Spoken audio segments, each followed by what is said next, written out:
2000 anos, havia um menino que desde a infância espumava pela boca, rangia os dentes, ficava rígido e às vezes se jogava no chão, outras vezes se jogava na água. Seu pai, desesperado com essas reações, saía pela cidade pedindo socorro a tantos. Ninguém o escutava e ele ouvia não de todos os lados, inclusive de quem tinha habilidade para ajudá-lo. Para a sorte desse pai, nessa época, o milagre encarnado andava pela terra. E suplicamente, jogando-se aos seus pés, ele implorou: cura meu filho. O milagre encarnado disse a ele: tudo é possível àquele que crê. O pai, certamente cansado, respondeu: sim, eu creio, mas aumentai a minha fé. E o filho dele foi curado. Definitivamente, não entrarei aqui em questões religiosas, muito menos no campo da fé. Contudo, essa história cheia de símbolos é muito pertinente ainda nos dias atuais, quando repetidamente presenciamos e ouvimos os apelos angustiados de pais e mães para que seus filhos com deficiência possam ter direito ao que lhe é devido, possam exercer suas cidadanias como tantos outros. E o interessante é que as solicitações desses pais não são pelo extraordinário, não. O pedido é para que se respeitem e se cumpram os direitos já adquiridos. Direito à educação, à saúde, à assistência, ao trabalho, ao direito de ir e vir, à vida. Obviamente, houve avanços em relação à inclusão social desse público, sendo mérito na maciça maioria das próprias pessoas com deficiência e ou de suas famílias, que bravamente lutam para terem direito ao direito. Contudo, por que em pleno século XXI ainda choramos nossos filhos? Por que ainda se nega a matrícula escolar às pessoas com autismo, por exemplo? Por que pessoas com deficiência ainda são motivo de piadas? Por que o mundo do trabalho tem tanta resistência para absorver esse público? Basicamente, porque há um arraigado sistema de crenças que impede a defesa e a participação social dessas pessoas. É preciso discutir esses pensamentos para encerrar com a dialética das acusações que ataca pessoas ao invés de buscar as reais razões desse comportamento milenar. E esse sistema de crenças está fincado na definição da deficiência, que se diz assim: deficiência é ausência ou insuficiência de um órgão ou de uma função psíquica ou intelectual. O que se conclui desse conceito? Que o fato de se ter uma lesão ou um prejuízo faz o sujeito deficiente. Então resume-se a grandiosidade de uma pessoa à sua lesão. Como se esse indivíduo estivesse incapacitado para toda e qualquer outra ação. Assim, por ele ter nascido ou adquirido essa condição, o espaço social dele é de receber apenas cuidados médicos e de assistência.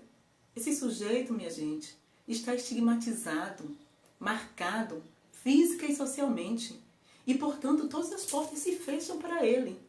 E seguindo essa mesma lógica da lesão gerar deficiência, as políticas públicas orientam-se em sua maioria para a assistência e ao cuidado médico. Tal sistema de crenças é conhecido como modelo biomédico da deficiência.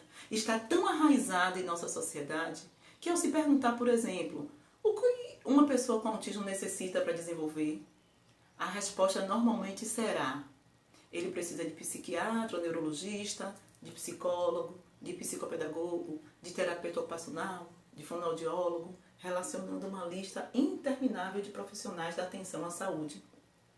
Mas não é fato que eles precisam de cuidados médicos e terapêuticos?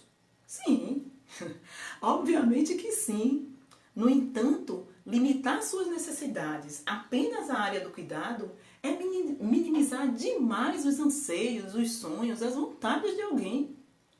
Uma pessoa com deficiência precisa ter também direito à escuta, necessita ocupar-se política, social e culturalmente, ou seja, participar dos espaços públicos, dos eventos, da cultura do seu lugar, de votar, de ser votado, de exprimir suas opiniões, de trabalhar, de criar redes afetivas. Em síntese, a pessoa com deficiência precisa ser normalizada socialmente, aceita do jeito que ela é. No dia que isso acontecer, quando aprendermos a enxergar suas potencialidades, talentos e habilidades, se nos surpreendermos, as escolas, por exemplo, pararão de negar vagas. As empresas contratarão estas pessoas sem a força da lei. E as políticas públicas serão voltadas também para conscientizar empregadores, para sensibilizar a sociedade quanto à participação ativa desse grupo, para investir na formação de educadores, para ampliar vagas de estágio aos jovens com deficiência, para criar equipamentos sociais que permitam acessibilidade, para investir em tecnologia assistiva de baixo e alto custo, para fortalecer as organizações civis que atuam no desenvolvimento dessas pessoas.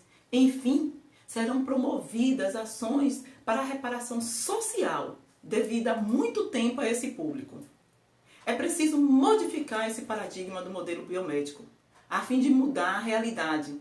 Entender que a lesão ou a insuficiência faz com que esse sujeito necessite do amparo médico, terapêutico e da assistência. Sim! Contudo, a deficiência não é uma tragédia pessoal. Ela é resultante de uma omissão social.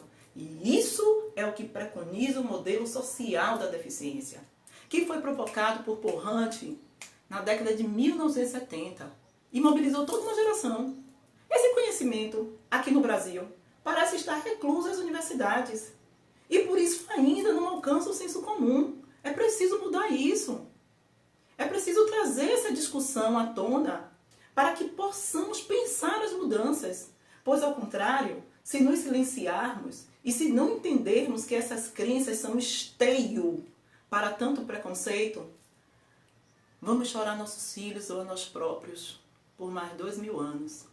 E ficaremos à mercê de nossa fé e a espera de que um milagre torne a encarnar nesse planeta. E dessa vez, não para curar somente a um menino, mas a humanidade de si mesma.